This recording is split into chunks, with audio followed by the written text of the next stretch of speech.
Assalamualaikum warahmatullahi wabarakatuh. Halo semuanya, kali ini saya akan sedikit memaparkan untuk materi mata kuliah sketsa. Ya, materi yang akan saya sampaikan yaitu membuat sketsa dengan tema binatang mamalia berkaki empat. Nah, untuk kali ini saya akan menyampaikan bagaimana contoh membuat karya sketsa dengan pendekatan garis linier tunggal dengan menggunakan referensi binatang sapi seperti yang bisa dilihat di layar ini. Ya, untuk menggambar sketsa, kalian harus selalu berpegang pada beberapa prinsip yang sudah saya sampaikan sejak awal. Yang pertama, spontanitas. Kalian harus spontan dalam menarik garis. Dalam arti, garis yang kalian tarik itu tidak merupakan sebuah garis perulangan yang mengedepankan sebuah keraguan. Namun, sebuah spontanitas dari efek gerak untuk menarik garis yang sudah kalian perhitungkan dengan cermat. Yang kedua, kepekaan kalian untuk melihat proporsi dari objek yang akan kalian gambar sketsa. Gambar sketsa yang kita buat bukan merupakan gambar sketsa sebagai gambar rancangan, tapi merupakan sebuah karya sketsa jadi, di mana ketika kita menarik garis untuk menggambar sebuah objek, maka satu kali garis itu sudah merupakan hasil jadi. Nah, akhirnya garis-garis tersebut merupakan ungkapan ekspresi spontan dari kalian. Ya, jadi ketika membuat proporsi, kita ketika melihat objek itu harus sudah tertangkap secara langsung. Kita harus sudah bisa memperkirakan seberapa besar proporsi objeknya. Ya, di sini saya memberikan contoh yang sangat simpel ya, satu ekor sapi. Coba kita lihat perbesar untuk objeknya. Sapi ini bisa kalian lihat ya, dia dalam posisi yang sebenarnya amannya, tidak terlalu sulit angle-nya untuk digambar ya. Ini sebagai latihan saya carikan referensi yang mudah. Ya, binatang sapi memiliki beberapa struktur badan. Ada kepala, kemudian otomatis badan utama, kaki depan dan kaki belakang, kemudian ekor. Ini adalah hal-hal utama yang harus kalian lihat secara cermat ya sebelum kalian menarik garis. Nah, setelah kalian sadar dengan beberapa bagian struktur utama ini, kemudian kalian harus bisa memperhitungkan seberapa perbandingan besar antara kepalanya, antara kepala dengan ini ya, badan utamanya, kemudian antara badan dengan kaki-kakinya. Kira-kira ada seberapanya. Nah, saya coba bantu untuk kalian biar lebih peka dalam mengamati proporsi objek. Coba sekarang kalian perhatikan bentuk kepala ini sekian ya. Kalau kalian lihat kepala ini mungkin bisa antara berapa kalinya badan ya. Kalian harus bisa memperhitungkan. Mata kita itu harus sudah sangat jeli, harus cermat, harus bisa menimbang ya. Ini coba perhatikan sekitar sekian. Mungkin untuk seluruh badan ini, kepala sapi ini memiliki berapa bagian? 1, 2, 3, 4, 5, 6, 7 ya. Kurang lebih ada 7, 8 di sini ya. Ada 8. Jadi ada 1/8-nya. Kepala ini 1/8-nya dari ukuran badan seutuhnya.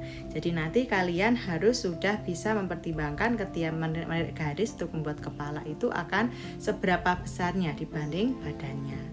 Tuh, nih ya, sekian, badannya sekian ini. Nah, kalau sudah kalian lihat nih kakinya cukup mudah dilihat ya, agak lurus gitu dari arah samping. Ini kaki depan ya, kaki depan ada 2 ini, dan di sini kelihatan kecil. Sekian, kaki belakang juga sama ini, dan belakangnya lagi kelihatan sekian. Nah, ini seberapa kira-kira tingginya dibandingkan dengan tinggi badan keseluruhan sapi. Kurang lebih sepertinya hampir sama ya. Tuh, untuk bentuk-bentuk globalnya. Kemudian ekornya agak lebih mudah ya untuk diamati perbandingan dengan struktur badan yang lain. Nah, setelah ini kalian harus mengamati per bagian dari bagian tubuh itu. Tadi kepala sudah. Sekarang di bagian kepala kalian juga harus mengamati proporsi lebih detail lagi di bagian kepala. Proporsi antara tanduknya ya, kepala atas, mata, telinga. Kemudian ini yang paling khas dari sapi adalah bagian mulutnya ya. Mulutnya sapi ini cingkurnya sapi ini ya. Ini yang khas ya, seberapa ini panjangnya dari atas sampai ke bagian mulut di sini. Ini juga harus ada pertimbangan yang lebih spesifik. Kemudian bagian ini dagunya yang menggelambir di sini ya, ini dibuat dengan tarikan garis-garis yang agak lentur. Nah, kemudian yang ini anatomi dari sapi ya, anatomi dari sapi. Ketika membuat sketsa memberikan garis-garis yang baik ya, itu juga harus sudah memperkirakan ini. Kita lihatlah sapi itu tadi terdiri dari badannya memiliki beberapa bagian ya, terutama untuk kaki. Kalau dilihat kaki itu kelihatannya mulai dari arah sini ini ya. Nah, tapi kalau kalian amati lagi terlihat di sini ada nampak jelas ya, ada ini kesan volume ya, kesan volume dari sapi. Kalau kalian amati sebenarnya bagian sini ya, ini adalah masih bagian dari kaki sapi tersebut. Namun ini memang dia sudah menempel dengan bagian kulit perut. Nih, kemudian kaki belakang juga sama ya, mulai dari sini sampai bawah. Nah, di sini ini sebenarnya ada bentuk-bentuk dari daging ya, daging sapi. Sebenarnya enggak otot sih, itu daging ya. Daging sapinya. Nah, ini membentuk lekukan-lekukan daging seperti ini. Ini anatomi dari bagian kaki sapi. Nah, ini ya harus diperhatikan. Nah, garis-garis ini juga nanti karena ini sketsa, dia hanya bermain garis, ini bisa dihadirkan untuk memberikan efek visual dari struktur kaki sapinya agar menjadi lebih baik. Ini juga sama bagian ini ya, perut belakang ini ya. Ini ada garis melengkung ini. Kemudian bagian bawah ini yang khas dari binatang sapi juga iya. Perut sapi itu biasanya paling besar bagian sini ya. Ini adalah bagian organ dalam sapi. Di dalamnya ada banyak sekali organ dalamnya. Kemudian ekornya agak cukup mudah, bentuknya seperti ini memanjang, tinggal mengikuti saja dari panjang badan sapi tersebut.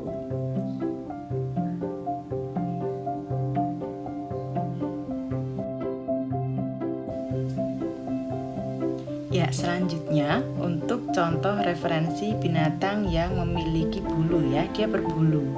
Sebagai referensi saya tampilkan seekor kambing ya yang memiliki aksen bulu-bulu yang cukup panjang pada bagian-bagian tertentu. Ini ya bisa kita lihat pada bagian kepala, leher, kaki depan dan sedikit kaki belakang dan ekor. Nah, ini bulu-bulu binatang mamalia seperti ini sebenarnya sangat menguntungkan, akan memberikan efek artistik pada karya sketsa yang akan dibuat, karena garis-garis gelombang bulunya itu akan memberikan kesan garis yang ekspresif.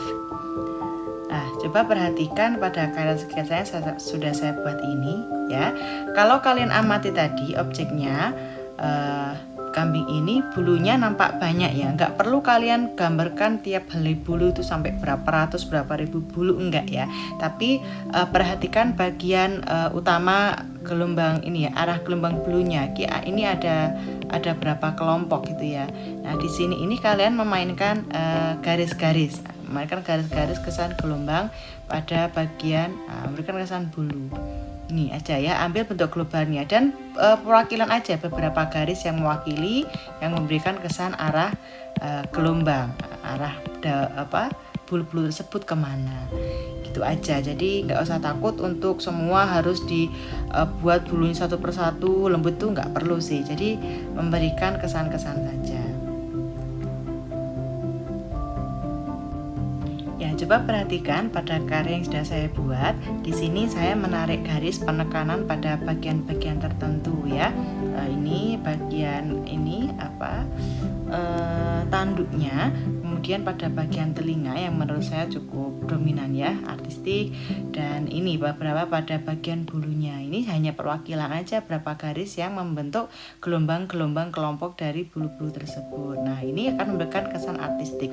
Ada bagian bulu garis yang dibuat tebal ya, agak tanggung, dan ada yang saya buat memang tipis-tipis karena ini ada bagian di ini ya paling tepi dan bulunya halus, kemudian itu akan memberikan efek terang ya. Jadi saya buat tipis-tipis, arahnya agak mencar tapi sebenarnya satu arah ke sini ya. Kemudian di sini juga iya beberapa bagian bulu, dan di sini aksen-aksen saja. Bulu yang ada di sini kelihatan tebal ya, memberikan aksen saja.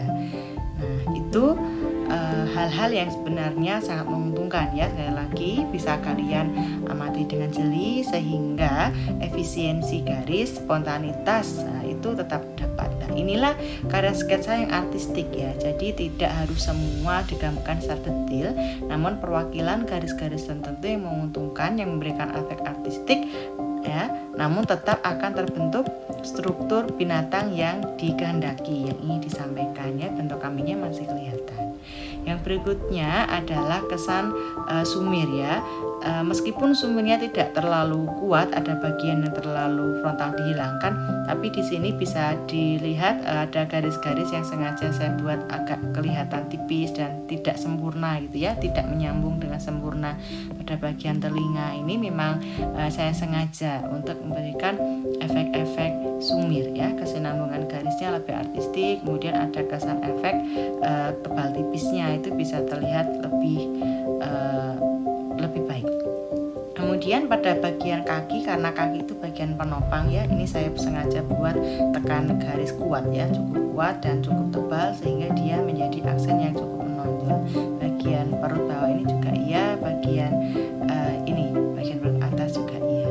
Kemudian ada beberapa latar yang memberikan suasana kambing ini memang sedang makan gitu ya dalam suatu tempat dan dia berkumpul. Ini ada beberapa background binatang kambing yang lainnya yang ada di belakangnya.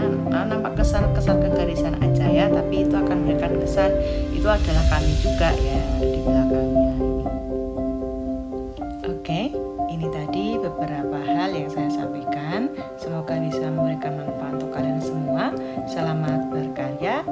Sampai jumpa untuk materi selanjutnya. Terima kasih. Wassalamualaikum warahmatullahi wabarakatuh.